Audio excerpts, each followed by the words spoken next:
What if the one person you treated as insignificant, the one you cast aside without a second thought, was destined to become the most important person in your life?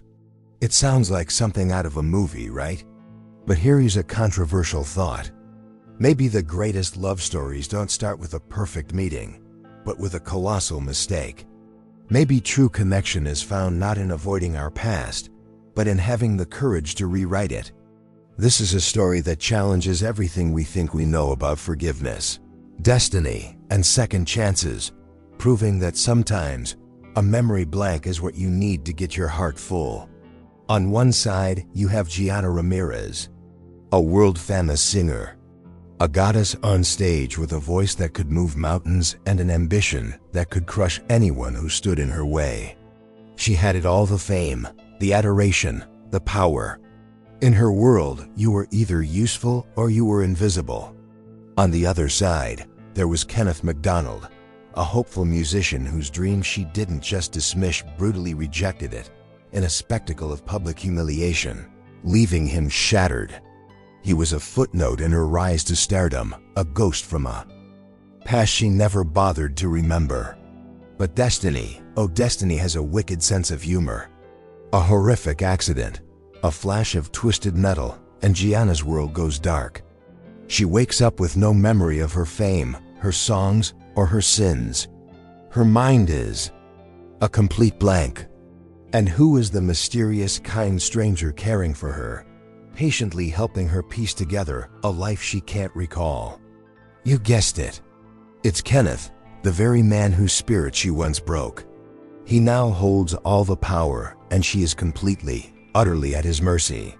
This is the ultimate plot twist. The woman who erased him from her life now has her own life erased. And he's the one holding the pen. Is this a twisted path to revenge or a miraculous shot at redemption? This is the story of how a superstar singer rewrites history with the guy she brutally rejected. An emotional journey that will make you question everything. We're so excited to share this incredible story with you. To help us feel connected to every single one of you joining us, please comment below and tell us what beautiful city you're watching from, so we know how far our story has reached. And of course, don't forget to like this video, subscribe to our channel so you don't miss what's next, and share this with someone who you think will be touched by this powerful story. Well, isn't it funny how destiny plays its cards? One minute, you're on top of the world, and the next, you're staring at a ceiling you don't recognize. This is where we find our superstar singer, Gianna Ramirez, waking up not to the roar of a crowd, but to the gentle humming quiet of an unfamiliar room.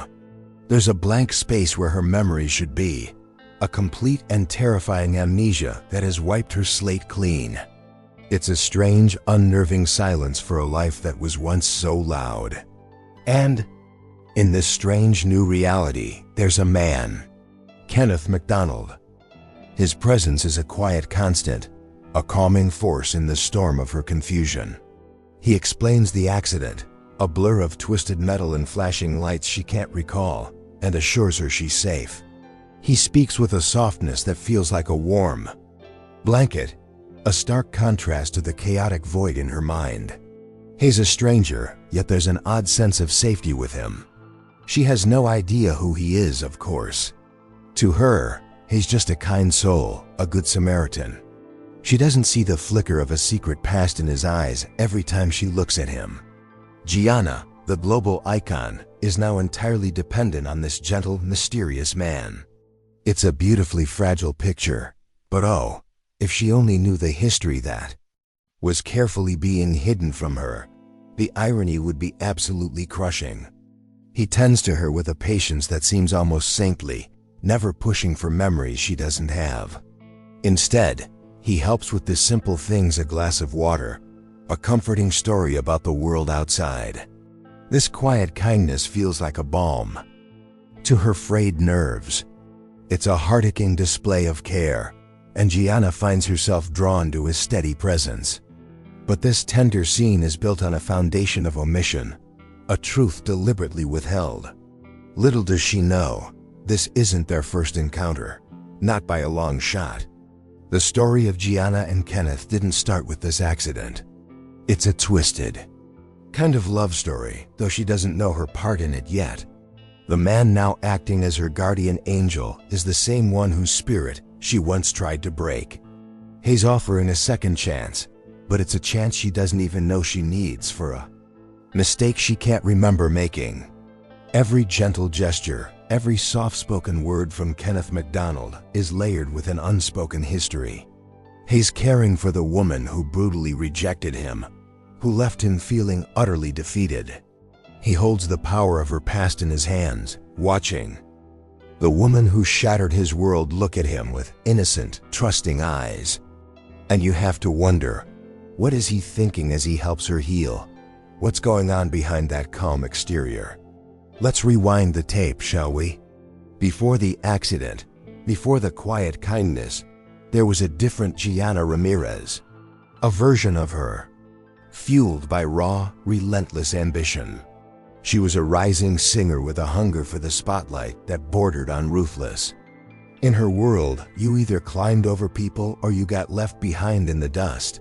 And oh, she was a climber. She saw the industry as a battlefield, and she was its most determined warrior, ready to do whatever it took to win. Enter a young hopeful, Kenneth McDonald. He wasn't an executive, then he was just a musician with a guitar and a heart full of songs. He saw an opportunity, a chance to get his music heard by the great Gianna Ramirez. He managed to get a moment with her backstage after a show, his hands trembling as he played his most heart-aching melody. This was his one shot, the moment he had been dreaming of for years, a chance to finally break through. But Gianna wasn't looking for talent, she was looking for a stepping stone.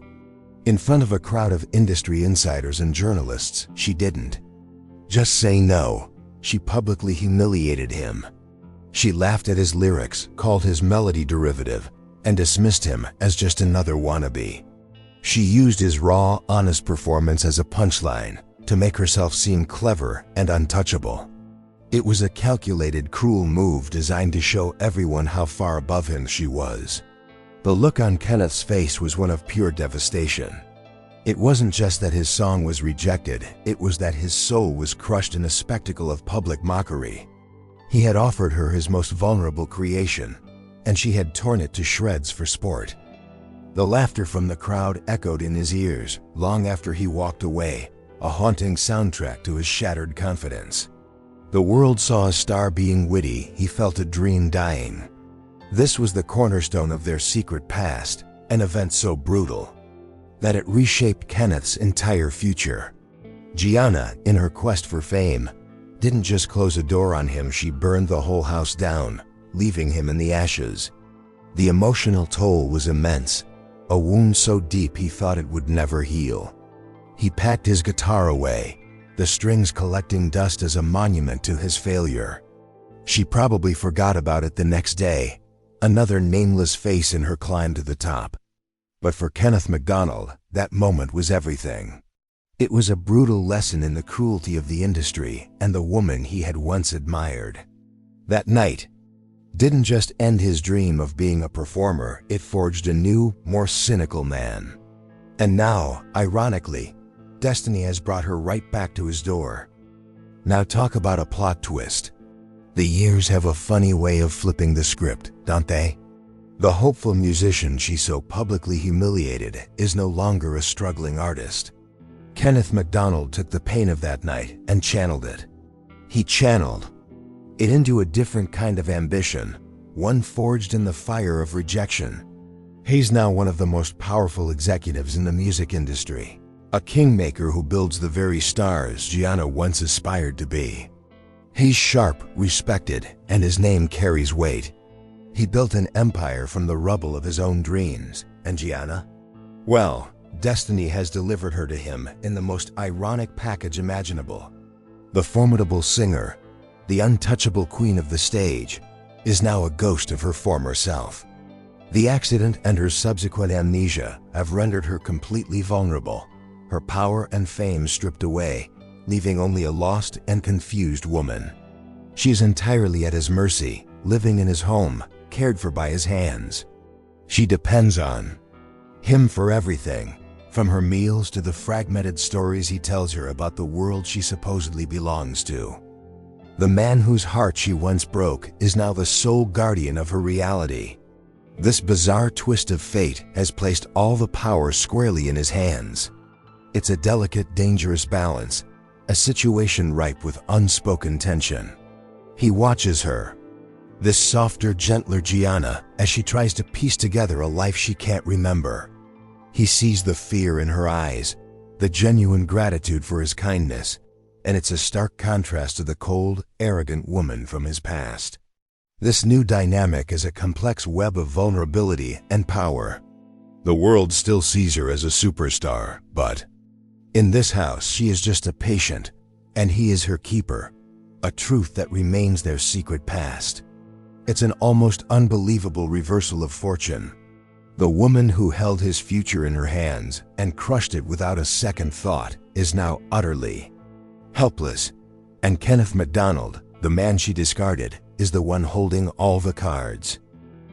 He has every reason to want revenge, to make her feel as small as she made him feel. It's a perfect setup for redemption or for ruin. The irony is so thick you could cut it with a knife. He could tell her the truth, reveal the ugly history between them, and watch her crumble. He could abandon her just as she abandoned him, but he doesn't. He just watches and waits and cares for her. And in the quiet moments, one has to wonder what's truly driving him. Is it pity? Or is it something far more complicated? Kenneth is walking on an emotional tightrope. Every day, he's caught in a silent war with himself, a tug-of-war between two powerful forces. On one side, there's the phantom pain of that night, the memory of being publicly rejected and humiliated. It's a scar on his soul, a constant reminder of the cruelty she was capable of.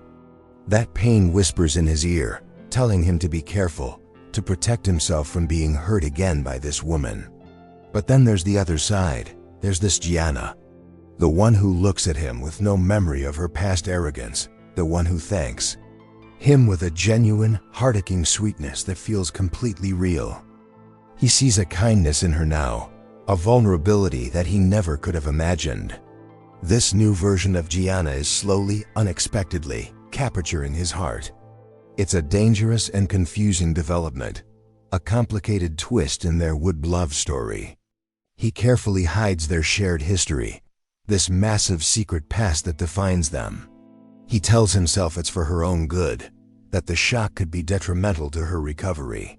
But if he's being honest, he's also hiding it for himself. Admitting the truth would mean shattering this fragile peace, this strange new connection they're building. It would force him to confront the woman who broke him, and he's not sure he's ready for that. This internal conflict is tearing him apart. He's falling for the ghost of his tormentor, a classic case of tragic irony. His feelings for the new Gianna are real and growing stronger every day, yet they're built on a foundation of lies. He's giving her a second chance she doesn't even know she's getting, and he's terrified. What happens if her memory returns? Will the old, ruthless Gianna reappear and shatter him all over again? Every kind word he speaks to her feels like a betrayal of his past self. And every time she smiles at him, a genuine, unguarded smile, it chips away at the wall he's built around his heart. The situation is an emotional minefield. He's living a double life, playing the part of a compassionate stranger while wrestling with the memories of a man she destroyed. It's a complicated path to forgiveness, one he's not even sure he wants to walk. He's stuck between the lingering pain of her rejection and his growing affection. He knows this can't last. Sooner or later, the truth will have to come out. But for now, he continues the charade, caught between the past he can't forget and a future he's terrified to hope for. The question isn't just if the past will catch up to them, but what will happen when it does. Meanwhile, something is stirring inside Gianna. Though her mind is a blank canvas, her soul remembers the music. She finds herself humming melodies she can't place, tunes that feel as familiar and comforting as a forgotten dream. It's an unexplainable pull, a deep, instinctual connection to a world she intellectually doesn't know she belongs to. The famous singer may have amnesia, but the music within her refuses to be silenced. She starts writing, scribbling lyrics on scraps of paper. The words that flow out are melancholic, filled with a profound and mysterious sense of regret. She writes about a deep, unknown sorrow, an apology to a faceless person she feels she has wronged. It's a strange and emotional process, as if her subconscious is trying to confess a sin her conscious mind can't recall. She's mourning a past she doesn't even know she had. These moments are both confusing and cathartic for her. The melodies feel like fragments of a past life, echoes of a person she used to be. She'll ask Kenneth, "Does this sound familiar?" Playing a tune on an imaginary piano, and he'll just shake his head with a pained smile. He knows exactly where those melodies come from. They are faint echoes of her own greatest hits, a testament to the artist still buried within. This innate musicality is a powerful clue to her identity, a breadcrumb trail leading back to her old self. It's a heartaching thing to witness, this raw talent resurfacing despite the trauma. For Kenneth, it's a double-edged sword. He sees the artist, the part of her he once admired, re-emerging. But it also serves as a constant reminder of the world she came from, the world where she so casually rejected his own music. The lyrics she writes are eerily prophetic, speaking of a need for forgiveness and redemption. "I'm sorry for the silence I caused," one line reads, "for the song I never let you finish." She has no idea how literal these words are, how they perfectly describe the great transgression of her secret past. She's unknowingly writing the apology that Kenneth has been waiting years to hear, a confession born from a place beyond memory. This connection to music is becoming her only link to her identity. It's the one thing that feels truly hers in a life that feels borrowed. She's a puzzle, and the music is the only piece that seems to fit, even if she can't see the full picture yet. And as she hums these familiar tunes, she can't help but notice the profound sadness it brings to Kenneth's eyes, a mystery she's becoming more and more desperate to solve. Of course, Kenneth isn't navigating this minefield alone. His friends, the ones who were there for him after his public humiliation, see this whole situation as a train wreck waiting to happen. They look at him, caring for the very woman who shattered his confidence, and they don't see a heartaching story of forgiveness. They see a man willingly walking back into the fire that almost consumed him. They're not buying this second chance narrative for a second. "Are you out of your mind, Ken?" his best friend Mark would say, his voice a mixture of concern and disbelief. "This is Gianna Ramirez. Do you not remember what she did to you? She's the one who made you give up on your music." They remind him of the aftermath, of the nights he spent staring at his guitar, feeling worthless. They remember how cruelly she rejected him, not just his song, but his entire being, in front of everyone. They warn him that he's setting himself up for the same heartbreak all over again. "People don't change, man," another friend insists. The moment her memory comes back, that ruthless singer will be back too. And she'll discard you just like she did before. They see his growing affection for this new, softer Gianna as a dangerous delusion, a temporary state caused by her amnesia. They fear for him, for the old wounds she could so easily reopen. Their warnings are a constant, nagging voice of doubt in Kenneth's mind. He wants to believe this Gianna is different, that this is a genuine chance for redemption. But their words echo the fears already lurking in his own heart. They remember the ambitious, cold-hearted woman who used him as a stepping stone. To them, she will never be a victim. She will always be the villain of his story, the architect of his most emotional pain. They can't understand the conflict raging inside him. They didn't see the look of pure, innocent gratitude in her eyes. They only see the ghost of the woman who humiliated their friend. They're trying to protect him, to pull him back from the edge of a cliff they're sure he's about to fall off. Their pleas are a stark reminder of the risks he's taking, of how much he stands to lose all over again. But Kenneth is caught in the pull of this strange new love story. He listens to their warnings, nods his head, and understands their concern. Yet, when he goes home and sees Gianna struggling to remember a simple word, his heart overrides his logic. He's caught between his friend's rational fears and his own irrational, growing hope. He is choosing to ignore the past, but his friends are a living, breathing archive of it. The fragments of her past don't just come from music, they come from the stories of others. As Kenneth slowly reintroduces her to people from her old life via former assistant, a distant collegia picture of the old Gianna begins to form. And frankly, she doesn't like what she sees. They speak of a woman who was demanding, arrogant, and relentlessly driven. A famous singer who saw people not as humans, but as instruments for her own success. With each story, Gianna feels a growing wave of shame. They talk about her temper, her dismissive attitude, and her shocking lack of empathy. One person recounts how she fired a loyal crew member for a minor mistake on the eve of a major tour. Another describes how she would publicly berate her musicians. It's a portrait of a person she doesn't recognize, but the evidence is overwhelming. This cold, cruel woman was her. This realization is profoundly unsettling. How could she have been that person? The stories clash violently with the quiet, gentle feelings she has now. The regret she was writing about in her lyrics suddenly has a face, and it's her own. The knowledge of her past actions feels like a heavy cloak she's forced to wear, a constant, emotional burden. She feels shame for a life she can't even remember living. She looks at Kenneth, at his unwavering kindness, and a painful question begins to form in her mind. How could a man so good be friends with a woman so terrible? It doesn't add up. This growing awareness of her former self makes her feel unworthy of the care he's giving her. The thought that she might have hurt him too is a terrifying possibility that she's almost too afraid to consider. It's a shocking surprise to her system. This journey of self-discovery is not one of empowerment, but of dawning horror. It's not a simple case of amnesia. It's like discovering you were the villain in someone else's story all along.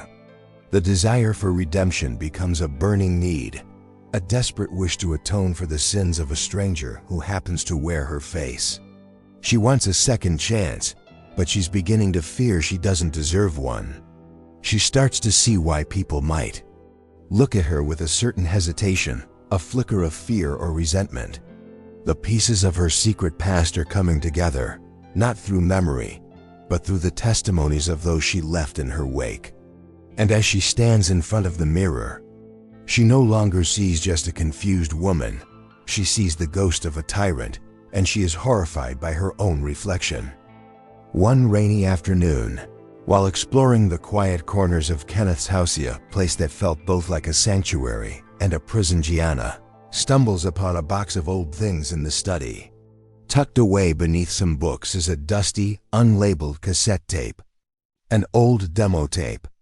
Curiosity piqued, she finds an old Walkman on a shelf and pops it in, a strange sense of nostalgia for a technology she barely recalls.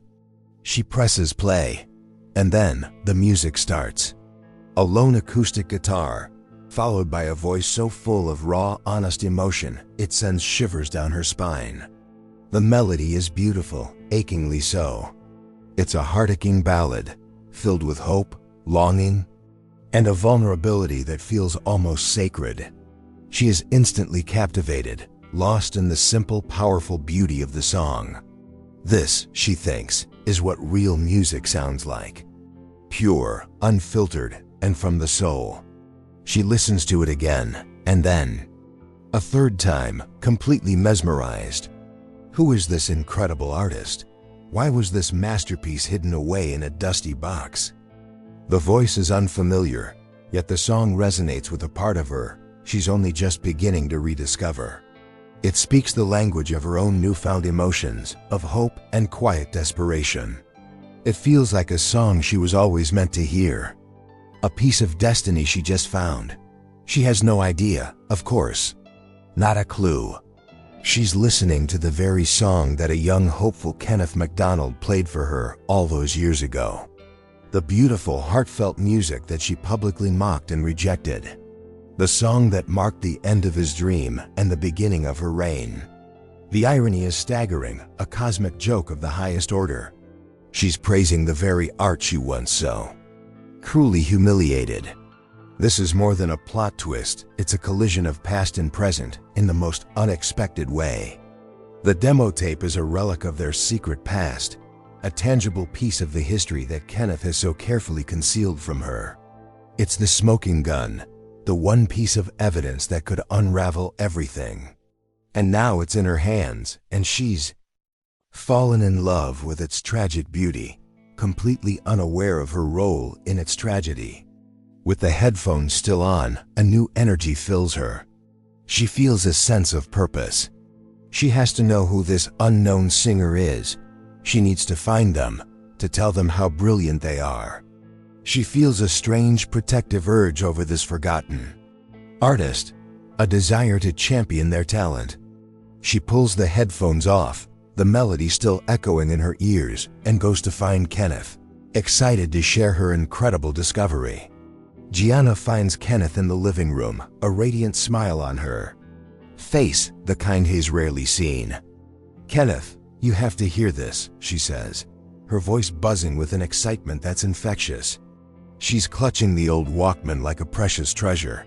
"I found this old demo tape, and wow, just wow, the artist is incredible. The music, the lyrics, it's just so raw and real." Her praise is genuine, flowing from a place of pure, unadulterated appreciation. She insists he listen, placing the headphones over his ears before he can protest. He freezes as the first chords ring out that song, his song. The one he hasn't heard in years, the one that's been a ghost in the back of his mind. He's paralyzed, forced to listen to the hopeful, naive voice of his younger self, a voice he thought was long dead and buried. It's an ambush of the most emotional kind, a direct confrontation with his past. Isn't it amazing? Gianna asks, her eyes shining. "It's so heart-aching. I feel like I could cry. Who is he? Do you know him?" A talent like this shouldn't be hidden away on some dusty tape. She's looking at him, expecting an answer, completely oblivious to the turmoil raging inside him. She's praising the talent of the very man she once rejected, and the painful irony is a physical weight, crushing him. Kenneth can't speak. He just stands there, his face a mask of controlled pain. He feels the sting of that old humiliation, as if it were happening all over again. But this time, it's laced with a new, bitter kind of sorrow. The woman he's starting to fall for is championing the boy she once broke. It's a cruel surprise orchestrated by a blind destiny, a test he never saw coming. He quietly pulls the headphones off, the silence now deafening. Overwhelmed by the painful memory and the impossible situation, he turns away from her, unable to look her in the eye. He mumbles something about it being just an old tape and walks towards the window, his back to her. The sudden shift in his demeanor is jarring. Her excitement dissolves into confusion. Why did the beautiful music make him so sad? Why did he turn away from her praise as if it were an accusation? His quiet retreat is more powerful than any outburst. It's a silent confession of a deep, hidden wound. Gianna watches him, a knot forming in her stomach. She senses it then, with absolute certainty. This song, this artist, this mystery, it's all connected to him. It's connected to the sadness she always sees lingering in his eyes. The tape wasn't just a discovery, it was a key to the lock on his secret past. The air in the room is thick with unspoken words. Kenneth's abrupt sadness hangs between them, a tangible presence that Gianna can no longer ignore. The wall he so carefully constructed around their secret past is beginning to crumble, and she can see the cracks. She's tired of the half-truths and the gentle evasions. She needs to know what's real. The kindness, the care, it all feels conditional now, dependent on this secret Hayes keeping. She approaches him slowly, her earlier excitement replaced by a quiet, firm resolve. She's no longer the fragile patient, she's a woman demanding the truth. "Kenneth," she says, her voice steady. "Talk to me, don't turn away. I saw your face when you heard that song. It wasn't just a song to you, was it?" She's not accusing, but she's not backing down either. The era of blissful ignorance brought on by her amnesia is over. He stays silent, his gaze fixed on the rain-streaked window pane, refusing to meet her eyes. But she presses on, her intuition guiding her. "There's a sadness in your eyes, Kenneth. I've seen it from the very beginning. I didn't know what it was. But it's connected to this, isn't it? To the music. To me." She is piecing together the puzzle, and the final picture is starting to look terrifyingly familiar. "What are you hiding from me?" she asks, her voice rising with a desperate, emotional plea. "What is this huge secret that you're holding back? I have a right to know. I have a right to know who I was, and I have a right to know what I did. Especially what I did to you, because I know, somehow, this is about what I did to you."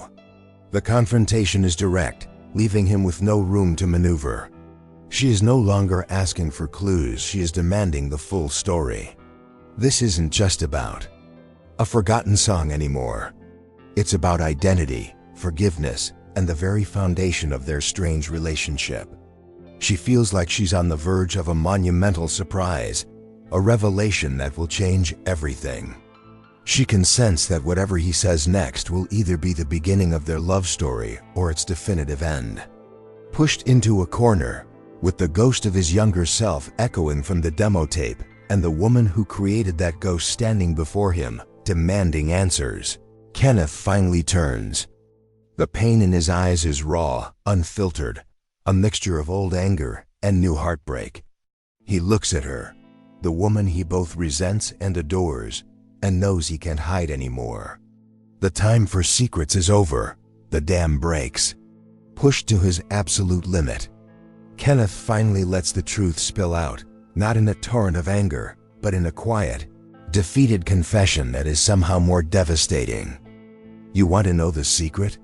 he asks, his voice trembling with the weight of years of suppressed pain. "You want to know who the singer on that tape is?" He takes a deep breath, the confession hanging in the air like a final damning verdict. "It's me. That was me." Gianna stares at him, confusion warring with dawning horror. It doesn't make sense. But he continues, his voice gaining a raw, emotional edge as he relives the memory. "And you were the star who didn't just reject me. You crushed me." He tells her everything. He describes the backstage area, the hopeful look on his face, the song he poured his soul into, the song she just called a masterpiece. He recounts every single detail of that night. He explains how she, Gianna Ramirez, in her climb to the top, humiliated him in front of everyone who mattered. How she laughed at his lyrics and made a spectacle of his dream. "You broke my heart in front of everyone," he says, the words simple but landing with the force of a physical blow. "You didn't just say no, you made me feel like I was nothing. A joke. And the worst part? You probably don't even remember. This is the ultimate plot twist, the reveal that recontextualizes every kind gesture, every sad smile, every moment they've shared since her accident. He wasn't just a kind stranger, he was a ghost from her past, the living embodiment of a cruelty she couldn't recall. Her amnesia hadn't just wiped her memory, it had erased her greatest sin from her own mind, while the victim was forced to live with it every single day. The story of their secret past is finally laid bare, and it's uglier than she ever could have imagined. He was the hopeful musician. She was the ruthless star who rejected him to solidify her own status. The entire narrative of her recovery, of his saintly care, is shattered. It wasn't a story of a stranger's kindness, it was a story of a victim caring for his amnesiac tormentor. A twisted form of destiny. He stands before her, not as the powerful executive, but as that young man again, his old wounds reopened and exposed. The confession is out, a raw, painful truth that now fills the space between them. He has finally given her the memory she was missing, the most crucial piece of her past. And now he just watches her, waiting for the inevitable horror to dawn on her face. The truth hits Gianna like a physical shockwave, knocking the air from her lungs. It's one thing to be told you were arrogant or demanding, it's another thing entirely to hear the detailed first-hand account of your own cruelty from the person you hurt. Kenneth's confession isn't just a story, it's a mirror reflecting a monstrous version of herself, and she is utterly horrified by what she sees. She's devastated. She looks at him, truly looks at him, and sees not just the kind man who cared for her, but the hopeful artist she destroyed. The weight of her past actions crashes down on her, a crushing emotional avalanche.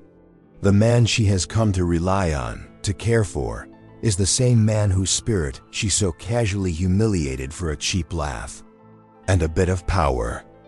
The shame is so profound it's suffocating. Tears well up in her eyes and stream down her face, but they are not tears of self-pity. They are tears of deep, gut-wrenching remorse for the pain she caused.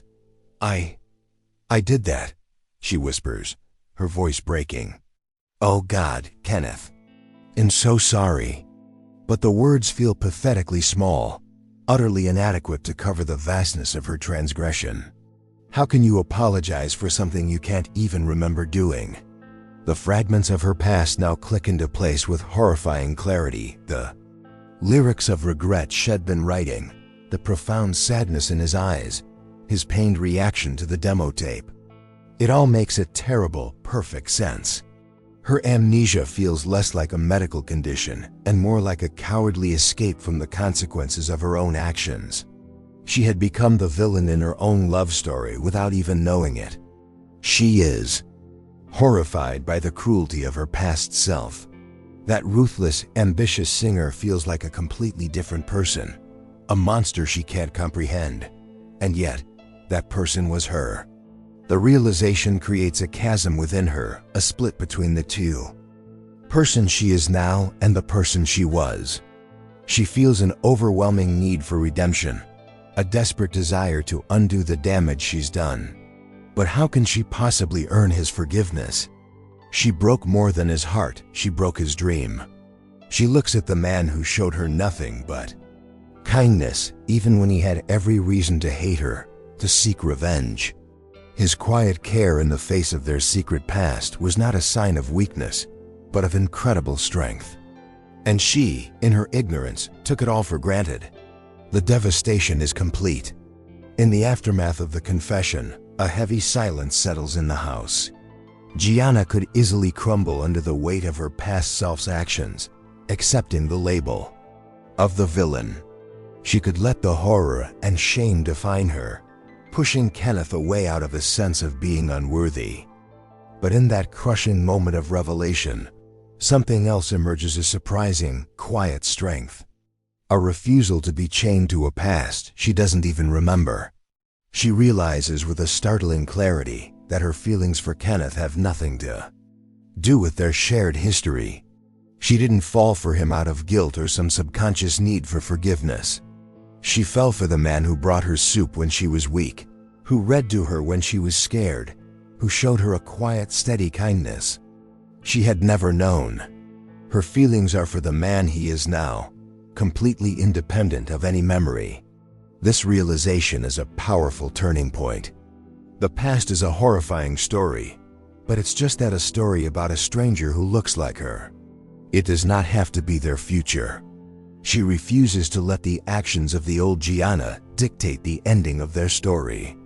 This is her life, her heart, and she loves the man standing before her. This is her second chance, and shall be damned if she lets her own ghost ruin it. This is not about erasing the past, but about refusing to let it be the only thing that matters. Her love story with Kenneth didn't start on a stage where she humiliated him. It started in a quiet room where he cared for her. That is her truth, the one she chooses to build upon.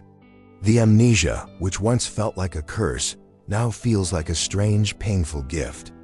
It allowed her to see him without the baggage of her own ego. This clarity gives her a new sense of purpose.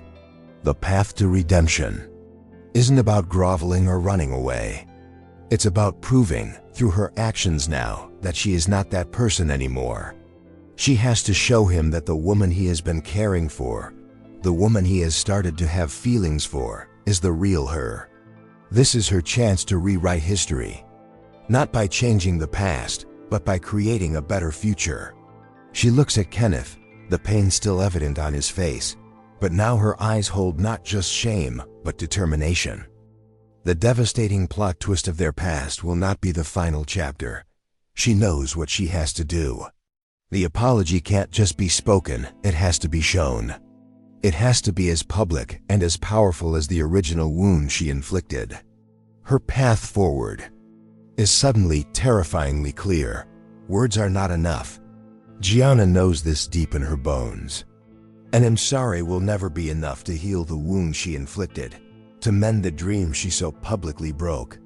So she turns to the only language she truly understands, the language that has been bubbling up from her soul, even through the fog of amnesia music. She locks herself away, not with lyrics of vague regret, but with a clear, singular purpose. She begins to write a new song. This isn't just any song, it's a musical confession, a powerful ballad that serves as both a heartfelt, specific apology and a raw, honest declaration of her love for him. Every note is infused with her remorse, and every word is a testament to the man he is now, the one who showed her what true grace looks like. This is her act of redemption, composed on the strings of a borrowed guitar. The lyrics pour out of her, telling their story from both sides. She writes about a rising star, blinded by ambition, and a hopeful artist whose spirit was rejected. She acknowledges the cruelty, the public humiliation, and the profound pain she caused. It's a brutal, honest look at her secret past. But then, the song shifts. It becomes a heart-aching tribute to the man who gave her a second chance when he had every right to turn his back. You saw a monster and you showed her kindness, she writes, the melody swelling with a powerful, emotional crescendo. You rewrote our story with your forgiveness. This song is more than an apology, it's a testament to his character. It's her way of giving him back the dignity she stole from him all those years ago. It's a love song for the man, Kenneth McDonald, not just the memory. It is, in its own way, an attempt to rewrite history. She works tirelessly, the music consuming her. This is the most important performance of her life, not for a stadium of faceless fans, but for an audience of one. The famous singer is finally using her gift, not for fame or applause, but for something real, something that truly matters. This is her penance and her plea, all woven into a single powerful melody. This is her true comeback. When the song is finally finished, she knows it's the most honest thing she has ever created. It's a raw, vulnerable piece of her soul, much like the demo he once played for her. But this time, it's not for a panel of judges or industry critics. This song has only one purpose: to reach the heart of the man she broke, and the man she now loves, hoping against hope that it's not too late. Gianna knows that a private performance isn't enough. The wound was public, and so the apology must be too. It's a terrifying thought, but it's the only way to truly begin the path to redemption. She finds out about a local open mic night at a small, intimate club, the kind of place where a young, hopeful Kenneth McDonald might have once played. It feels like destiny, the perfect, humble stage for what she needs to do. Telling Kenneth is the hardest part. She doesn't just invite him, she tells him she needs him there. She explains that she has something to say, something to do, and that it won't mean anything if he's not there to hear it. He's hesitant, wary of another public spectacle, but he sees the desperate sincerity in her eyes. It's a plea for a final second chance, and despite his fear, he agrees to go. The night of the open mic, the air is thick with anticipation. It's a small, crowded room, filled with aspiring artists and music lovers. No one recognizes the world-famous singer, Gianna Ramirez, as she nervously signs up under a different name. She's not a superstar tonight, she's just a woman with a guitar and a story to tell, a powerful emotional weight on her shoulders as she waits for her turn. When her name is called, she walks to the stage, her heart pounding. She finds Kenneth in the crowd, his face a mixture of anxiety and curiosity. Her eyes lock with his. Taking a deep breath, she speaks into the microphone, her voice clear and steady. "This song is for a man I wronged a long time ago," she begins, the crowd murmuring in surprise. "It's my apology, my confession, and my declaration. This is for you." Kenneth. His name hangs in the air, a public acknowledgement of their shared history. It's a surprise for everyone in the room, but for him, it's a moment of shocking vulnerability. She's laying their entire secret past bare for all to see. She's not hiding anymore. This isn't just about her, it's about him. It's about giving him the public acknowledgement he was denied, the respect she so cruelly withheld. And then, she begins to sing. The song, her powerful ballad of apology and love, fills the small club. Her voice, raw with emotion, tells the story of how she rejected him and how he saved her. She's not just performing, she's bearing her soul, asking for forgiveness in front of the world. The entire room is captivated, witnessing a moment of profound, painful, and beautiful truth.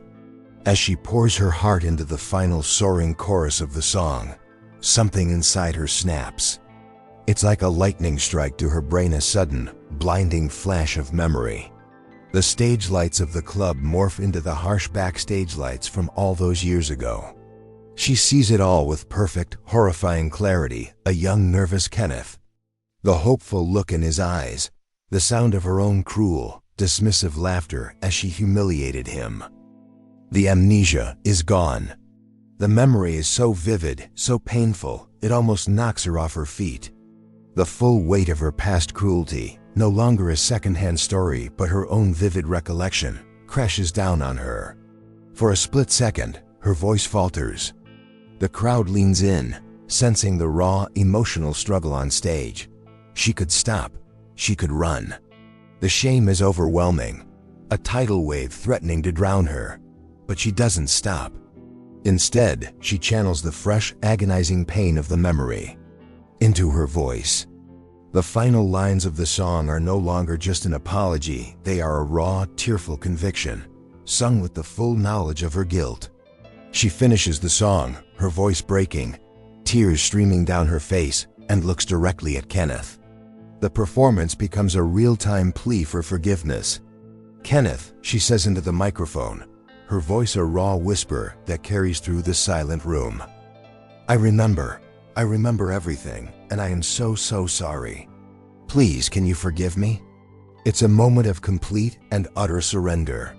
The superstar is gone, the past is acknowledged, and all that's left is a woman, stripped bare, asking the man she loves for grace. It's a stunning, heart-aching moment. And then, the final plot twist, the one that truly matters. Kenneth McDonald, his own eyes wet with tears, doesn't stay in the crowd. He walks towards the stage. He doesn't say a word. He simply walks up to her, takes the guitar from her trembling hands, and pulls her into an embrace. In front of everyone, he accepts her apology, her love, her past, and her present. This is their redemption. He joins her on stage, not as a victim, but as an equal, proving that their new connection was real all along. It wasn't built on her amnesia, but on something stronger, something that could withstand the ugly truth. Together, they showed everyone that a second chance is possible, that even the most painful history can be overcome. Their new love story was powerful enough to stand on its own and, against all odds, rewrite history. And so, their story comes full circle. What began with a cruel public rejection ended with a brave public redemption. It's a powerful reminder that our worst mistakes don't have to define us. Gianna and Kenneth's journey shows us that destiny isn't a fixed path but something we can actively shape. It proves that forgiveness, when it's truly earned and freely given, has the power to not just heal old wounds, but to create something far more beautiful in their place. Their new love wasn't built on forgetting the past, but on having the courage to face it and write a new chapter together. This was such an emotional story to share, and we hope it touched you as much as it touched us. Now we want to hear from you. What was the moment that impacted you the most? Was it the shock of her amnesia, the quiet tension of Kenneth caring for her, or that final, heart-stopping performance where her memory returned? Share your favorite moment in the comments below. We'd love to read what resonated with you. We are also dying to know, did you expect this ending? Or were you anticipating a different outcome for Gianna and Kenneth? We love a good debate, so tell us if you were satisfied with their reconciliation or if you had another conclusion in mind. There are no wrong answers. If this story of second chances moved you, please give this video a like to show your support. Don't forget to subscribe and hit the notification bell so you never miss our next emotional journey. We have a whole library of older videos with stories just as powerful as this one, so be sure to check those out. Thank you for being a part of our community. We can't wait to see you in the next video.